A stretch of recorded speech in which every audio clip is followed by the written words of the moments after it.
sudden rise in military activity near world's most critical shipping route, and tensions between Iran and United States are now once again moving into a dangerous territory.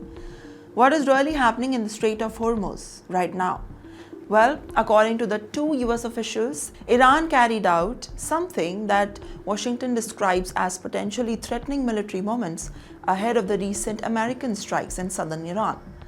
These includes drone activity near the US naval vessels and speedboat deployments close to the Strait of Hormuz. And this is not a routine surveillance. The Strait of Hormuz is one of the most sensitive maritime choke points in the world. Nearly a fifth of the world's global oil passes through it, through the simple, narrow waterway. Even a small escalation here can trigger a major economic shockwave. So, let us move forward with the United States saying that its response strikes were defensive in nature, not targeting, specifically targeting missile strikes and boats suspected of being used for laying the mines. Well, Washington argues that these actions were necessary to protect the naval and the commercial moment in that particular region. However, Iran sees it very differently. Tehran has confirmed that the strikes as violation of the ongoing diplomatic efforts, calling them a bad faith operation. Now, Iranian officials claim that such actions under the negotiations and increasing the risk of wider confrontation.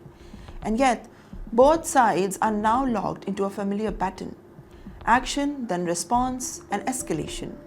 Now, US officials say that Iranian speedboats and drone activity near the naval assets raised a much serious security concern.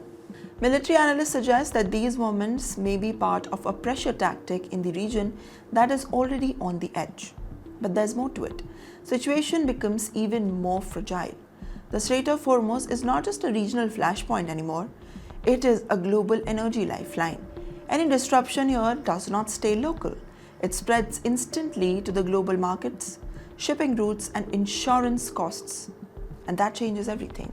Because what might look just an isolated military maneuvers, well, it is now being interpreted as part of a larger strategic standoff between Tehran and Washington. Neither side has confirmed the plans of further escalation, but both remain on high alert. Now, naval deployments in the region might continue and surveillance operations are still intensifying. So now the key question is no longer just about who moved first. It is more about how far the sides are willing to go, and a region where move carries out global consequences and the tensions rise over the Strait of Hormuz. One uncertainty remains. Is this controlled pressure or beginning of a much wider regional crisis?